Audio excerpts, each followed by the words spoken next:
To another edition of the Computer America Show. Mike Cermak should be joining us today. He's running a little late, but hopefully we catch him in here. And in the meantime, we will be doing computer and technology news. And we have a lot of great stories to go over. Mike picked out a couple that when he gets here, we're going to be discussing things like Tesla, self-driving trucks, Apple delayed their AirPods, and we have a lot more besides that to talk about. So sit back, relax, and enjoy another edition of the Computer America Show. Your show will go live in 5 seconds. 4, 3, 2, 1. Broadcasting live. It's America's longest running national radio talk show on computers. Computer America. Hosted by national columnist Craig Crossman. Look for Craig's weekly column in your favorite newspaper. This show is being beamed nationwide at ComputerAmerica.com. Keep it here for technology news, computer products, guest interviews, and your phone calls. You're listening to Computer America. Computers run the world, and we run computers. Call us or send us an email to live@computeramerica.com. Hello and welcome into another edition of the Computer America Show. We are the nation's longest running, nationally syndicated radio talk show on computers and technology. Thank you so much for joining us. And we have a really great show for everyone today, assuming that our guest arrives. But even if he doesn't, then we're still going to have a good time. Longtime listeners of the show, they're going to know that every first Wednesday of the month is open mic night, as we used to call it, even though now we are during the day.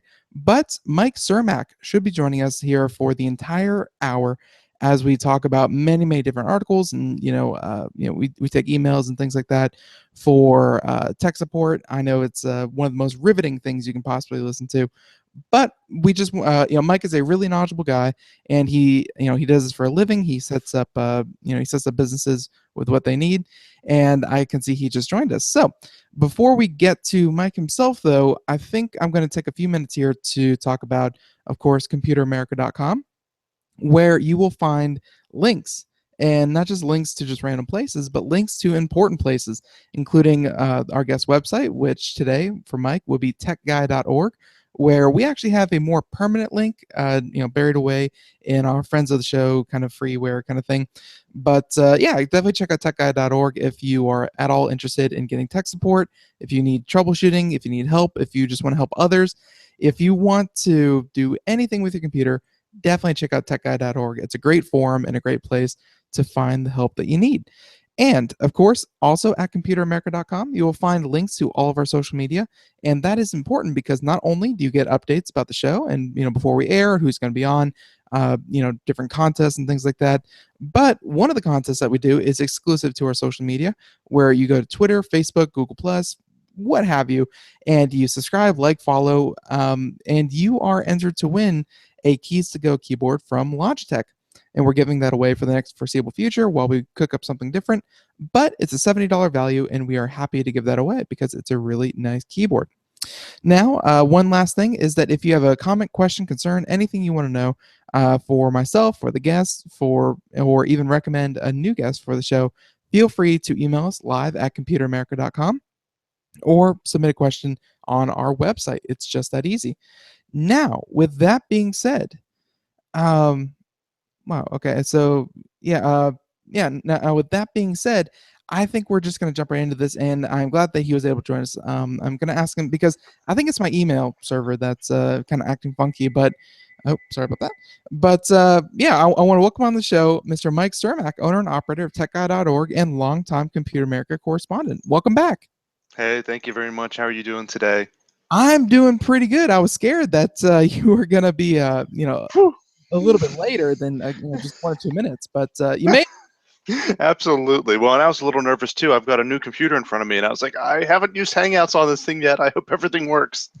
Yeah, Chrome does pretty well. I've only ran into a couple situations where Hangouts doesn't work kind of natively, but a new computer, and I want to kind of say this on the air if you don't mind, but a new computer is one thing, but as I understand it, the Cermak clan got a little bit bigger a week ago. So I understand that you had another boy. Yep, sure did. My second son was just born last week on the 25th, and so things have been very exciting. Everyone's healthy and home, and everything's going great. Could use a little bit more sleep, but otherwise everyone's doing really well. Glad to hear it. Congratulations. That's and I'm assuming this wasn't out of the blue. I'm assuming 9 months of preparation. Still, it does not help in that first couple of months, as I understand it. So You're quite right. As it turns out, they're a lot of work. yeah. So, but congratulations, absolutely, and new computer. Also, congratulations there. Not as exciting, but still good. But yeah. So just kind of over the past couple days, we've had a full hour of guests. So we haven't done computer and technology news for probably about 5 or 6 days. So we're kind of backed up. And I know that you keep up to date with this kind of thing. And there's a lot of things that I wanted to talk about. And there's I know that one in particular. I think if we just want to kick this off, let me open up your email here. But one thing that I saw the demonstration, it was like a 15-minute, and Elon Musk, he's his presentation style. I mean, he's no Steve Jobs, He certainly isn't, is he? but at the same time, it's kind of endearing. It wasn't flashy, it wasn't showy. He had kind of a halting speech pattern, but Yes. he still knew what he was talking about, and he still showed off something very, very cool. So, I think we should start off with Tesla, and for those of you who don't know, you can go check out the presentation. I'm sure it's on YouTube, but they announced the Powerwall 2 and they announced Solar Roof, which is two very big deals. So, Mike, which one did you want to start off with, Powerwall or Solar Roof? Well, let's talk about the Powerwall first. Sure. Okay. So, yeah, Powerwall is a product that Tesla has offered before, and this is the latest version of it, Powerwall 2. And basically, the idea here is that solar energy is wonderful, and it'd be great if we could all use solar energy. But the minor problem with that is that the sun doesn't shine at night. So, so the idea of the Powerwall is that it's a giant battery that you install somewhere in your house, and it connects into your solar panels, and it charges up during the day, and then at night you can run your house off of the battery, or even for emergencies as well. Even if your power goes out due to a storm or whatever, you've kind of a battery backup there for the entire house, or at least important circuits of it, depending on how you want to have it installed. Right. So, But yeah. and real quick, I mean, the Powerwall 2, it was exciting because, and I'm not sure, because again, like I vaguely remember the presentation, but there was Powerwall 2, and then I don't know if it was a separate project or if it was Powerwall 2 itself, but he mentioned that you could kind of chain these things together and Yes. kind of infinitely, like you could have as much energy storage as you want. Yeah, absolutely. The each Powerwall that is designed for the home use holds 14 kilowatt hours of power, which is a lot of power. That's enough for your average house to be able to run at night.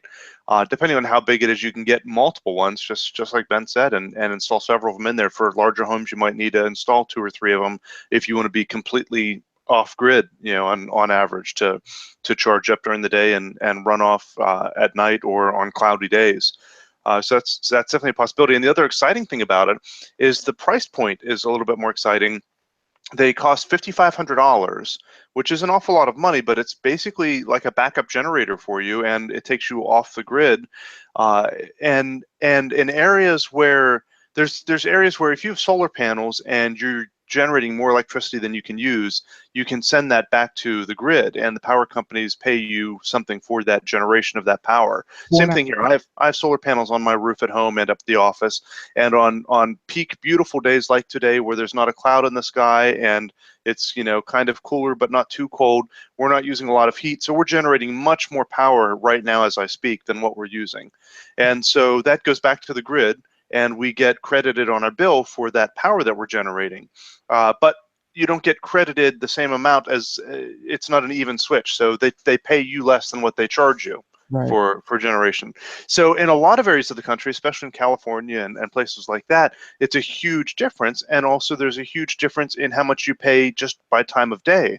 That in peak hours, when everyone has their air conditioning running, they actually charge you more for electricity. And then in the middle of the night, they charge you less. So these could also be used to buffer in that case as well. Right. Yeah. But so the $5,500 can be paid back over a period of time. I mean, it's not as though it's a sunk cost.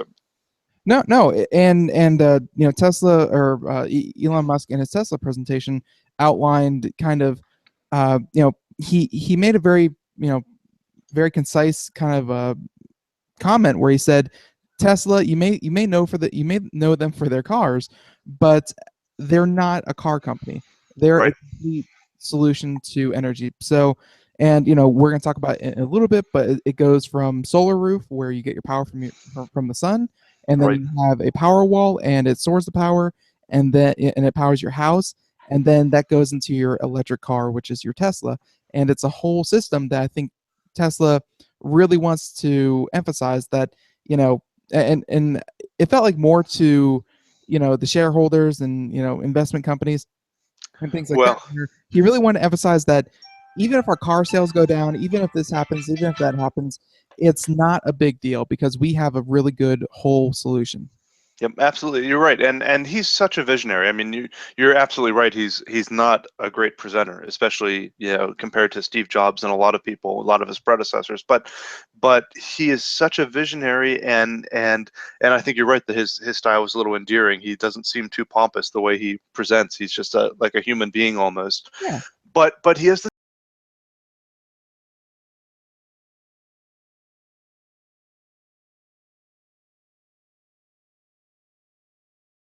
vision of exactly that, of this integrated system of energy, that we renewable energy that we can use for the household and for transportation, and they just want to he sees a problem and wants to solve it.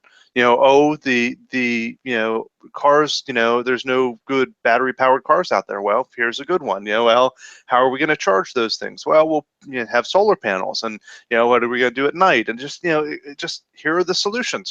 Just generate them.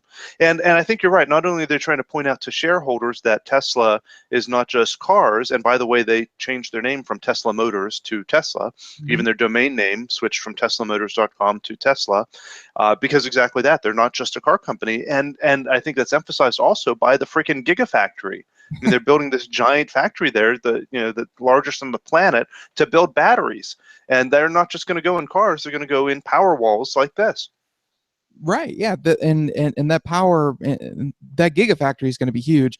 But I think equally huge is going to be the solar thing, because what is it? Solar City was kind of like another offshoot started by Elon, and only recently did they sell Solar City to Tesla. Well, not yet. It's not approved yet, It's but not but approved. yes, they're working on that. And I think that's exactly it. You mentioned that they were trying to point out to shareholders that Tesla is much more, and I think that's a big part of it. I mean, the presentation that happened last week on this started with the Solar City president coming out and introducing himself, and I think he was on stage for about 20 seconds or so. Yeah. That's a little bit of an exaggeration, but not much. And then he's like, "Here's Elon." It's like this is, this is. So I think that they want to emphasize that this merger should take place, and that we should have Solar City and Tesla as one company. And I think that that probably will happen, but that's to be seen here in the very near future. Right. Yeah. So, and again, you can find all this on Tesla.com, and I think he outlined like a really good solution to kind of what a lot of people are asking for, and I think the thing that struck me about the presentation, and by the way, I don't know if you noticed this, but they showed off a new version of the Model 3, the Model 3 being their more consumer price Tesla vehicle, that isn't 50,000, 60,000, what have you, or 100,000, Model S. But they showed off a new Model 3, like if you watch the presentation, he goes from house to house showing off the solar panels, which again we'll talk about in a second, but the garage door would kind of open, and it was a nice touch. All of the Tesla vehicles would pull out of the garage Very autonomously. subtle. There was no one sitting in the driver's seat. And I think it was the last home had the new version of the Model 3 that no one had seen yet. So, Yeah, and it's pretty exciting to see what that's going to look like. Yeah, yeah. And I mean, don't get me wrong, it was a little Prius-y, but it was bigger than a Prius, and it was, of course, Tesla and Tesla Flare, all that good stuff. But again, the best thing I liked about the presentation was, in fact, the solar panels, because when you think of solar panels, and you mentioned, Mike, that you have a couple of them, they're, I don't think they're ugly. I think when I look at them, I say, that's the future. They look futuristic, they look cool. I think a lot of people, even though they're a little, corporate, not corporate, they're a little functional in their design, solar panels. sure, But people, absolutely. but people don't hate them, just like people don't hate windmills. They have a nice aesthetic to them. But what Elon did, I guess he sees it in his mind that to get people to switch their to switch over to solar panels or use solar panels, it's not about those big bulky squares that you see over some houses. It's going to be the shingles that he's kind of invented. So why don't you, just kind of outline for people, what the shingles were and what that was, and how they kind of compare and contrast to, you know, Yeah, well, normal. and that's exactly right. That's the problem they're trying to solve here. Is that I often joke that in my case we're very lucky that the back of my house is perfectly aiming almost directly south, and Right. that's what you want for solar is south-facing roof. And I joke about that because I'm not sure I could have gotten approved by the wife to install solar panels if they had to go along the front of the house, and because they're just not that. They don't look that nice. It's certainly function over form.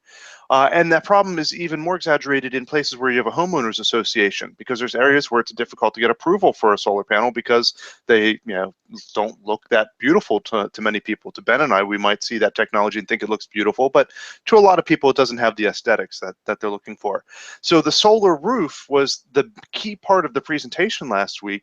And the idea is that they have these tiles. They have several different designs of these tiles that you would see on any nice, beautiful house. They have a Tuscan glass tile, they have a slate glass tile, textured glass tile, and a smooth glass tile. And the idea is that instead of having someone come out and put a roof on a house, and then someone else come out and put solar panels on top of that roof, you just put on a roof that is solar panels.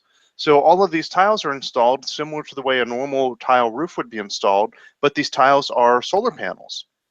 And you look at it, especially from the street, and they look like regular tiles. And the big part of the presentation is, they did it, among all these buildings, all these homes that had been switched to solar. And Elon had this moment in the presentation where he said, "And by the way, all of these homes are solar. I don't know if you noticed or not." And most people said no, that they hadn't noticed, because you look at it, especially the Tuscan tile, but all of them really. The smooth glass you could almost tell, I would say, without if you knew why you were there for the presentation. But the other styles, they really look like tile roofs. They don't look like solar panels. It's really incredible. The And Oh, go ahead. no, I was gonna say that the slate glass tile I think was some of the most impressive one, because he showed off this demonstration where he held up each tile and he showed that it's all about the viewing angles. And of course, if you're really high up on the viewing angle, i.e. the sun direction, you would see them clearly. You would clearly see the solar panel. But of course, street view, they look opaque and they look normal. But I mean, he did like, I guess his engineers did a really good job between the textured glass tile kind of looks like wood shingles, and the slate glass kind of looks like stone, and then of course the Tuscan glass looks like a barrel tile. I mean, they did a really good job just making it look like not solar, which is a big deal. Right. And they're beautiful. I mean, they look like beautiful roofs. Even if they weren't solar, they could sell them. But the fact that they're solar is going to be huge. And I want to emphasize something you just said. The key to this whole thing is the angle. Their design, they have these color louvered film on them, so that depending on the angle you're looking at it, they're either transparent or not transparent. So that when you're on the ground looking at the house, the color is not transparent, they're opaque, you look at it and you see the color. But when you're at the sun looking down at it, you're looking past those louvers and it's transparent and you can see the solar panel. So from a human perspective, they're colored and beautiful tiles, but from the sun's perspective, then they're clear, right down into the solar panel. It's really a clever design.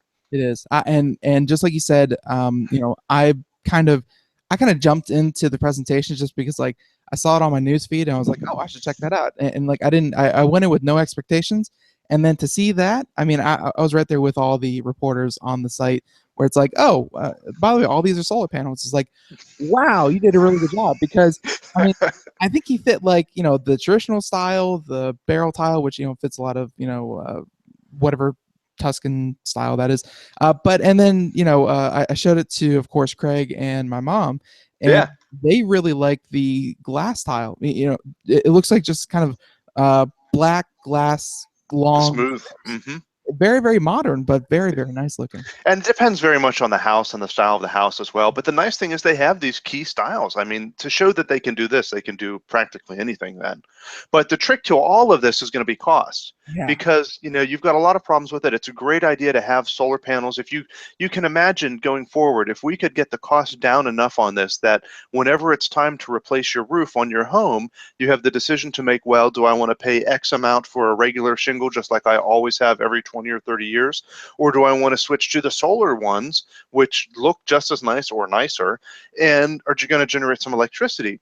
The amount of electricity they're going to generate, of course, is still going to vary depending on your particular house, what angle it's pointed at, how many trees are shading it, and all these sort of things. So I've got a north-facing roof on my house here, and it's, if I get solar panels or solar roof installed on there, that side's not going to generate as much as the back side. So as far as return on investment goes, that's going to make a difference. Some houses are just not set up in a great direction to be able to generate a lot of electricity. So it has to be at a price point where, even if it's not optimal, because none of them will be completely optimal, you're always going to have one side of the roof that's going to be more optimal than the other. It still makes sense. And that's going to be the real trick. They've said that, and they've been very vague on the price of the solar roof. Yeah. Elon said that the price of the solar roof is going to be less than that of then buying a regular roof plus the electricity that the roof would generate, And which is pe- very vague. yeah, people were excited about that, but at the same time, that's not hard numbers. So, Well, and especially if he says it has a near infinite lifetime to it. I don't know exactly what that means, pseudo infinite lifetime for the roof compared to traditional roofs, but so if you're going to say it's going to generate electricity for almost an infinite amount of time, then really you're saying the cost could be infinite, and you're still not lying in your description of the price. So we need a little bit more precise numbers there. And they were pushing the president at Solar City about it, and he says, well, traditional roofs can cost anywhere from 7 to 70,000. So it's really difficult to pinpoint a price at this point. Like, well, yeah, but you could still have a square foot cost or something that you can give. I think they're very early in the design and production of this, and are not prepared to do pricing. But I'm really hopeful that they'll be able to bring the cost down enough that it's going to actually make sense to do this. the one kind of feeling that I got from all this was, of course, that it's not about it's not really about the electricity that you generate. I mean, that's going to be, of course, an important part, but I don't think they have the silver bullet that's like, if we replace all of the roofs with these tiles, then the world's energy crisis is over. Like, no, that's not what they're saying. I think by them, by Elon really pointing out that, there are X amount of new homes built every year. There are X amount of homes or existing homes that have new roofs put on them every single year. He really made the point that when you are ready to cough up that huge investment in your roof, consider these over their life. They're going to save you money, or at least be cheaper than your alternatives. But he did not say you are going to want to go out, rip off your good roof, and put Right. on these things immediately. So I think Right. the cost is not going to be good enough or comparable enough to really warrant tearing off a good roof to put these things on. Well, and I think that almost everyone would agree that the expectation at this point in time is that whenever these do become available for the public to buy, that it's going to be just like the Tesla Model S when it first came out, or just like any other technology was when it first came out. It's going to be super expensive, and the elite of the elite will have it. Right. And then gradually they're going to be able to find ways of making it cheaper and higher production, and bring that cost down. And then you and I will be able to afford things like this. I'm just hopeful that they're going to be able to get to that point before too long, because I want to have a solar roof like this. Even on some of the commercial buildings and so on. This could make a big difference. If you can imagine over time, just as you pointed out, the number of homes being built and the number of homes getting new roofs put on. If they could actually make this competitive, that could be pretty huge. I think that there's a couple things that you could bring into play here that I'm not too well versed in, but you could take things like China and the production of China with their solar cells, because I don't know if you know this, but the price of photovoltaic cells, or whatever you call them, Yeah. has plummeted like over the past 2 or 3 years, because China has really been pumping out cheap solar panels like crazy.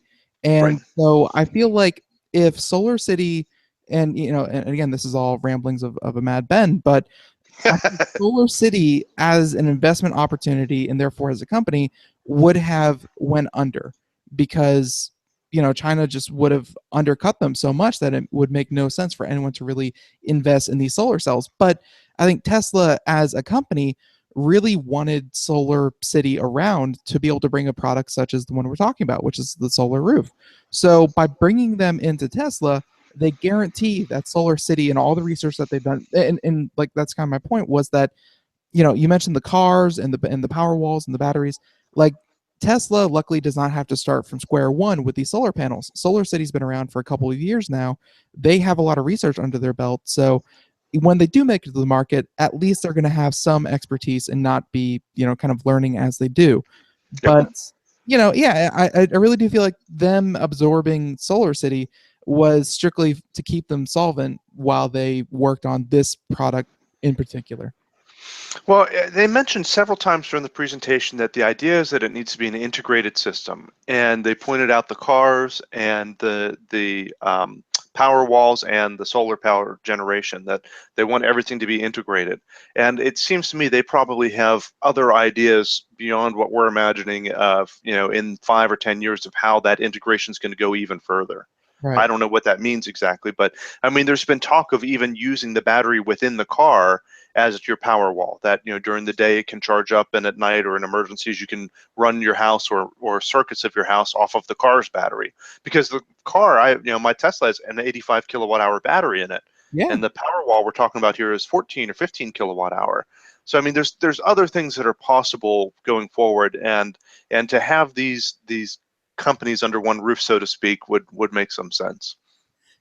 I know it's not, I know it's neither here nor there, but I did an article a couple weeks ago about Mike. I don't know if you know this, but the 2020 Olympics are going to be in Japan, and that's going to be very exciting. It's going to be very weird, but and of course they are building new buses to kind of beef up the infrastructure before the games because Olympics are notoriously hard to handle for the home city.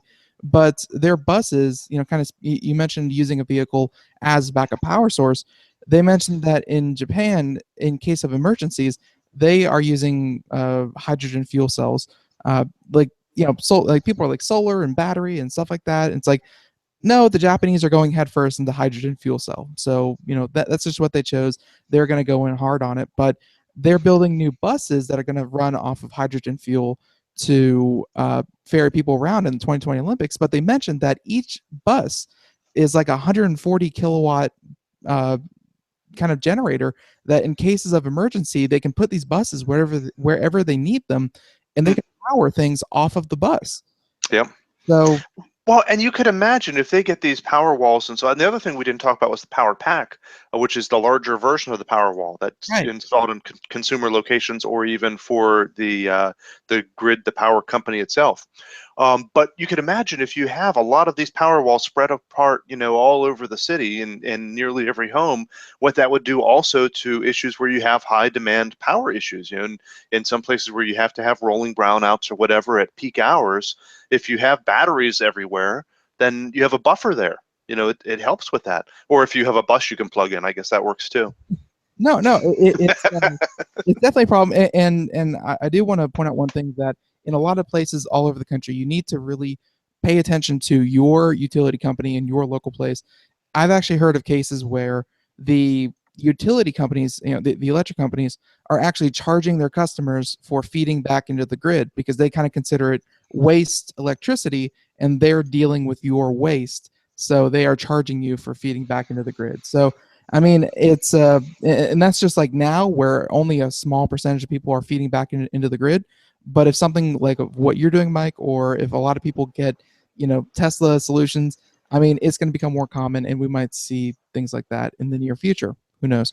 But at the same time, You're it's absolutely right. And there's some things even on the ballot this year in Florida about that, is just I don't terrible want for. to get into that. That is awful, Yeah. awful, awful for solar. And hey, the Sunshine State. You think what other state would be all for solar energy? But Right. But the utility companies want to protect their profit and their bottom line. They want to keep control over everything.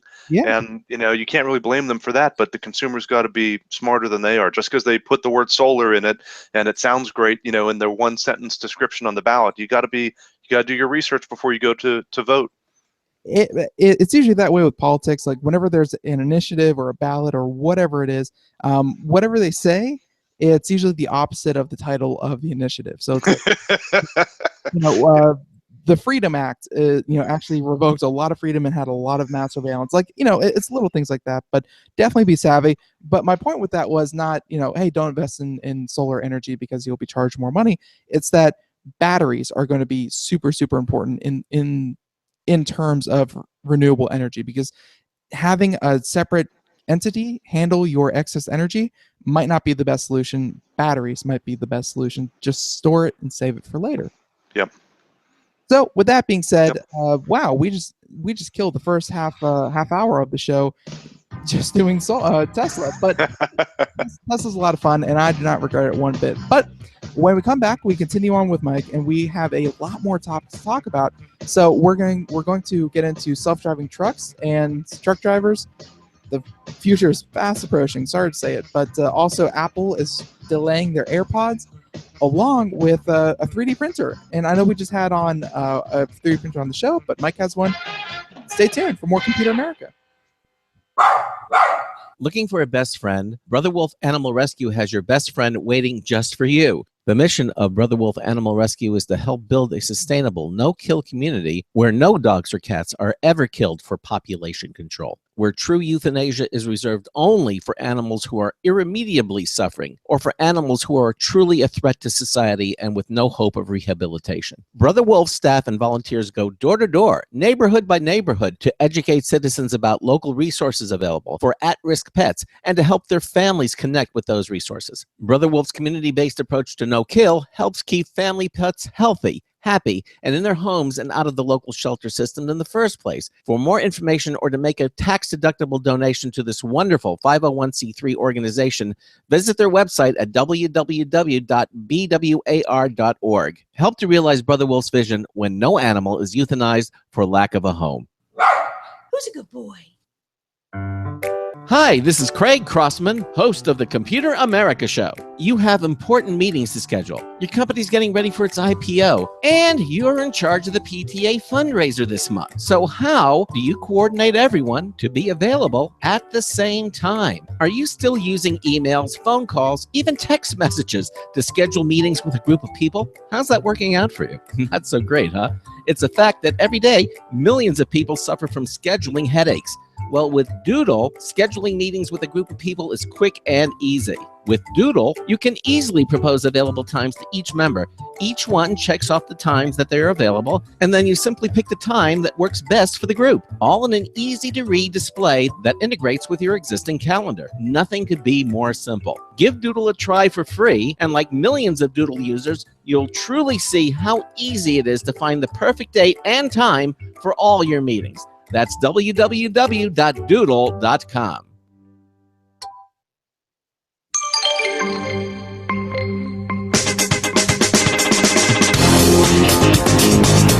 No, coax is not a nickname for a double hatchet. Marty Winston with the News Tips Bulletin Review for Computer America. This time, the Silverstone Tundra TDO2E liquid cooler. When we found that our original liquid CPU cooler had disintegrated, we had Silverstone send their Tundra TDO2E, a squat, full alloy water block that needs no screws to mount. We love that they fill and seal their assembly at the factory. Dual 120 millimeter fans and brazing on the radiator fins add up to very efficient cooling in a slender assembly that doesn't block the motherboard. Its two-host construction also simplifies installation. You'll need a strong magnifying glass to read the instructions and illustrations, but everything that isn't paper is wonderful. Bottom line, the Silverstone Tundra TDO2E liquid cooler is simply engineered better. Marty Winston, News Tips Bulletin for Computer America. And welcome back to the Computer America Show. It is 33 minutes past the hour, and we are continuing on here with Mike Cermak. And real quick, I just want to give a quick shout out to Hulk Hogan. Congratulations for you are now the proud owner of Gawker Media, and he just won $31 million. So good for holy cow. Man, that whole Gawker thing was a complete roller coaster of a ride, and I don't know. It's just interesting to see how personalities can still, kind of affect companies to the tune of, again, $31 million. That was interesting. Yeah, that's a lot of money. Yeah, that's a lot of money, and it's a lot of money for one guy to say, "No, here's my principles, and I'm just going to mess with Hulk Hogan." And hey, well, yeah, I guess when you have was it Peter Thiel? I guess was the billionaire behind it. So I guess having a billionaire support you doesn't hurt either. But that is neat. That is not really what we're talking about. We're talking about computer and technology news, and really in a broad sense. And I think actually I want to jump into the 3D printer because we just had a 3D printing company on the show, and I'm not sure if you've ever heard of them before, but they're called Mark Forged. Um, I don't know them. yeah, we had them on the show, and we were talking about their Mark X, which is their kind of not really consumer model. I mean, it's a little bit more heavy duty than that. And their big claim to fame was that they 3D print with a thin strand of carbon nanofiber. So everything that they build is incredibly strong. Like it can be used in car parts, it can be used in, of course, bicycle and motorcycle parts.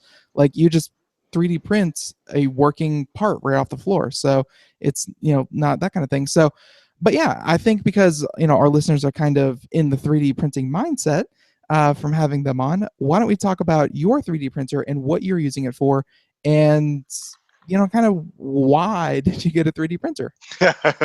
Well, it worked out kind of funny. There's a technology event in our town called Destination Innovation, and every year they bring in people with different things. We've had drones and solar panels and electric cars, of course, and robots. There's a team of people of students who build robots and all sorts of things that they bring in just to show off technology.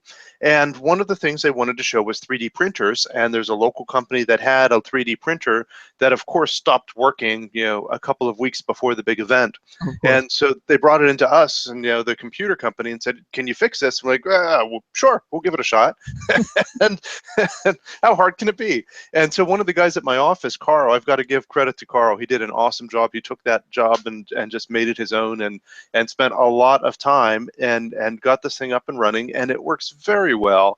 I'm trying to remember the Leapfrog, although not the Leapfrog we're familiar with here. It's a Leapfrog from overseas, different company, but is the make of the printer.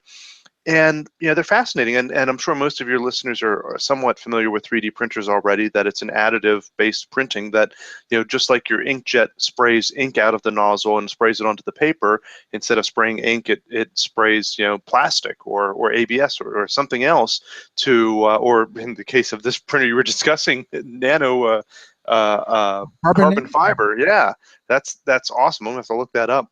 But anyhow, and the idea is that it goes back and forth. It sprays out a little bit of plastic at a very precise angle, just like your printer does with ink, and then goes back and builds on top of it and builds on top of it and builds on top of it, and then gradually you get a three-dimensional object that can be just about anything. And so we haven't figured out a great number of uses to be very practical yet. And it's one of those things where I know I need a 3D printer. I just don't know why yet. It was that way when tablets first came out. I know I need an iPad. I don't know what I'm going to do with it yet, but I know I need one. And I feel the same way with 3D printers. We haven't found a lot of great uses for it. We have actually 3D printed a couple parts we needed to make the printer work better, and we 3D printed a couple other little various knicks and knacks and toys and so on. But haven't found a whole lot of actual useful need for it yet. That's the beginning of the end time, though, is when robots can build robots. You don't need humans in that interaction anymore. But no, I'm going to reproduce. I'm going to go into my office tomorrow, and there's just going to be 3D printers everywhere. Exactly. They're up to the roof.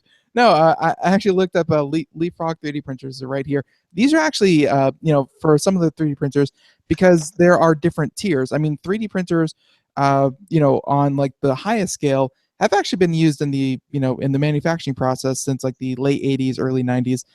They cost hundreds of thousands of dollars and were used in a lot of manufacturing that you are of course the beneficiary of as the average consumer. But the move to kind of turn into a hobbyist kind of thing, and then one chicken in every pot and one 3D printer for every counter, like that whole movement started a couple years ago. And I mean, price wise, I've seen them for like sub $300, and I've seen some for $800. But I mean, I think the one that you're dealing with, I don't know the exact model, but they have some from 6,000 to 30,000. Yeah, So this you're yeah. doing a really nice one.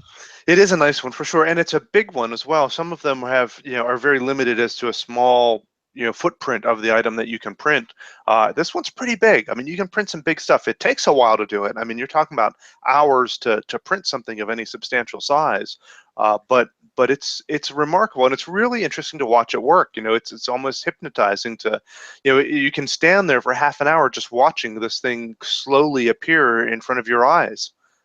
And we can imagine how that's going to continue to go on, that this technology is going to become better, more accurate, faster, and cheaper, and to the point where you're just going to be able to 3D print whatever you need. Yeah. And I've made little toys and things for my son on it, and also I used Google SketchUp to design a 3D model of our borough hall in Waynesboro, where we were having this event. So I was 3D printing the borough hall there. But the most popular item I had 3D printed while we were there was Pikachu's. We downloaded, I didn't even design it myself, we just downloaded a model someone else had created of it and printed them, and those things were just flying off the shelf, so to speak. And it was just, and we had other more interesting things, a screw and a bolt that were 3D printed on it, and some things that actually moved, and a phone holder. I'm trying to think of some of the other things that were a little bit more useful, but there's a tool called a pixel pusher that I use for the RGB pixels that we printed, and Right. and it's just it's interesting. It really is. It's I think one thing that's it that I'm sorry. I think one thing that is really going to have to change with with kind of for 3D printers to come into everyone's home is that right now everything is built over again over in China. I'm not one of those that's like, oh, all the jobs are going to China, but a lot of our goods come from China, and they're all use injection molding. They're mass manufactured, things like that. I think when we have more things that are built using 3D printing technology and 3D printed parts, because right now, again, everything's kind of made en masse, kind of in factory. It's not really using 3D printing. So I think if we had more things that could be 3D printed, there would be more of a draw to it. Like if you could build, let's say, a computer, and half of the parts are 3D printed, so that you could just go to your local library. I know they have a lot of them, or someone with a 3D printer, and you could print off parts for your computer that broke. Hey, that would make a 3D printer much more attractive. Or little parts for your car, like cup holders and whatnot for your car. I mean, Yeah. just more things have to use 3D printing for it to really be useful in the home, because otherwise you run into your situation where I wish I could make more, but there's not a lot of things I need printed. So Right. Well, and the other key to it is that you have to have someone who can do 3D drawing. You have to have someone who can design the item you want to have printed.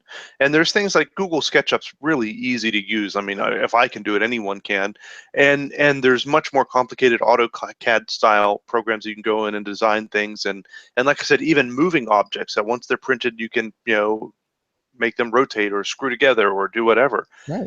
But we need people to be interested in that side of it as well, to actually do the designs, because it's one thing to say, yeah, I got a 3D printer and I'm going to go out to Thingiverse and just download whatever I want to print. But for it to really be functional or useful, you need to have that ability to say, all right, I have this idea for this thing I want to make, and then go and draw it so that it can be produced. And I'm not sure how familiar you are with the CD underbelly that is torrenting. Um, but they like when a lot of these companies for 3D printers were starting to get some traction, and you mentioned Thingiverse. I'm sure there are many services out there that will essentially sell you a blueprint of an item you want to 3D print, and they were having a hard time at first with torrenting, file sharing, what have you. All these. When you think Pirate Bay, you don't think 3D printing, but that was one of the first kind of places to find good, useful, kind of schematics, blueprints for 3D printing was on file sharing sites.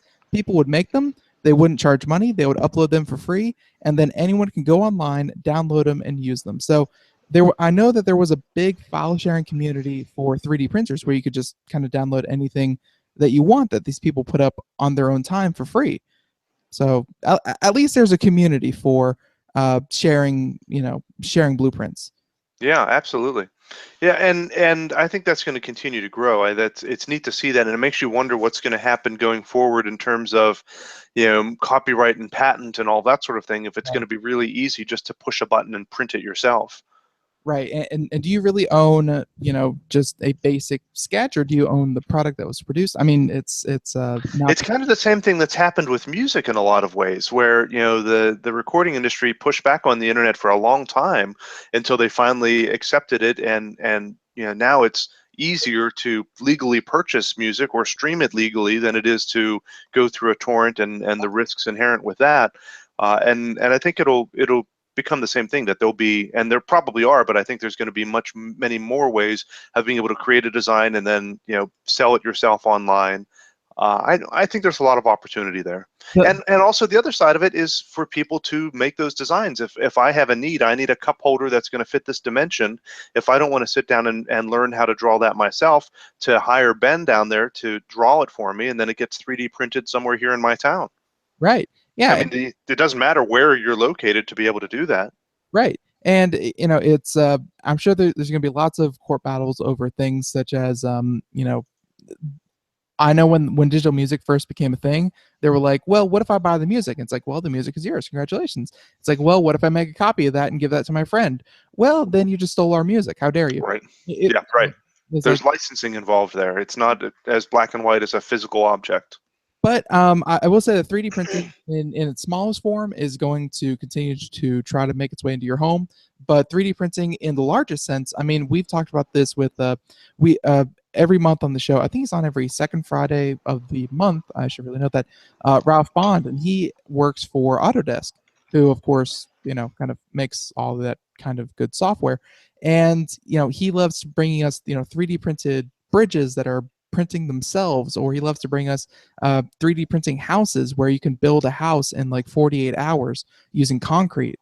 I mean, it's 3D printers are going to do a lot. It's just not really sure how much they're going to do. Yeah, well, and the one thing 3D houses being printed in concrete is something that is happening. One of the links I sent over to you was exactly that. Was actually a castle someone Right. just printed in their backyard with concrete, and it's kind of fascinating. Again, it's hypnotizing to me to watch this thing work. You've got this giant nozzle that's moving, along and tracing the pattern that's underneath of it, basically, and printing a 3D object, and it's fascinating to me. No, and it's and just watching it extrude the concrete. It's very hypnotic because it's that mechanical precision that otherwise you really don't get, and it's very very pleasing. I think, at least to us, obviously that's what it does. All right, now with that being said, 3D printers, definitely go check them out. But we have a couple more stories here I want to get to, and this next one, and this is a technology that we've been saying for years. With Tesla and their self-driving cars, Google we've talked about, and Mike's actually been on a demonstration ride with Google in some of their self-driving cars. But we always have been saying that this is a technology that is on its way. It's coming. It's going to happen. And I guess this is somewhat of a milestone from a truck driving standpoint, in that a self-driving truck has just made its first delivery, and of course it's with beer, so the important thing. But I mean, yeah, this is no longer it's coming, it's, well, it just happened. Oh, yeah. So I hear the party starting already. yeah, You must have gotten some of those beers. I just opened up the article, and it's a self-playing video. CNN, I do not appreciate that. But no, 50,000 cans of beer. It's That's exactly right. So a self-driving truck, and when we say truck, we mean big rig. We mean a full-size truck. Drove down for was it 120 miles? I'm gonna have to bring up the notes here. 120 And miles. Yep. yeah, by itself, it had a driver on board who loaded up everything and then went out and got it started on the highway. And then the driver literally stood up and walked into the back of the cab and sat down in the back of the cab and let the thing drive itself down the highway Mm. and deliver these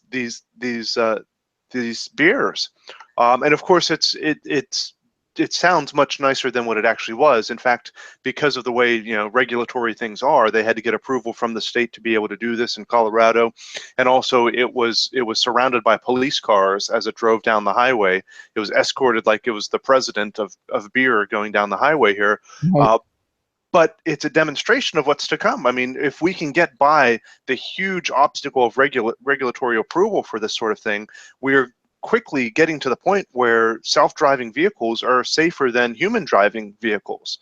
And the problem is going to be getting that approval so that this truck can do this job without being surrounded by police cars as it does it.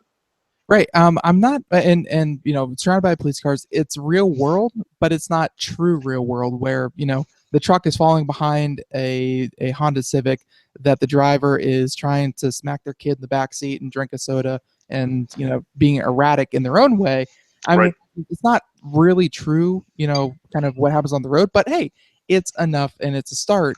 Well, and have you seen that? Not to go back to Tesla because we just spent a whole half hour on Tesla, but Tesla. I'm just about to bring up Tesla. I was, yeah. Well, and so as I'm sure you saw, Tesla in their other announcement here just a couple of weeks ago, showing their new version of autopilot, which is going to truly be self-driving. And so autopilot that's out right now in Tesla is not meant to be self-driving. It's meant to be in addition to the human who's driving, and just be another safety tool to try and just like autopilot in a plane. You're meant to have a pilot still. It's just going to take some of the workload off of that pilot. Right. Same idea. But so Tesla just announced the driverless, the self-driving cars that they hope to be able to start building here immediately. The problem is going to be getting that approved to be for people to be able to actually use as a self-driving vehicle, and they've to the point where they say it's going to be at least twice as safe as a human driver. And part of that reason is because it can be looking everywhere at once. It doesn't have blind spots, and it isn't going to get distracted by looking down. I just saw a video the other day of a truck who killed a couple people because the guy looked down for 5 seconds to change the music track on his iPhone and looked up and the traffic had stopped. That doesn't happen with a self-driving car. It's always looking 360 degrees, better than what a human can do. Right.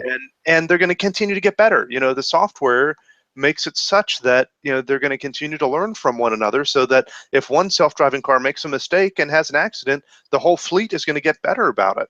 And I think it's going to be really easy to see how that's going to be better than a human driver in very short term, and can respond faster. Yeah. You mentioned the person in the Honda Civic yelling at the kids behind him, and I can appreciate that now that I have 2 kids. And but then the other driver being able to identify that car's changing lanes or whatever and react to it quickly enough. A computer can react a heck of a lot faster than we can even notice that there's something wrong. Yeah.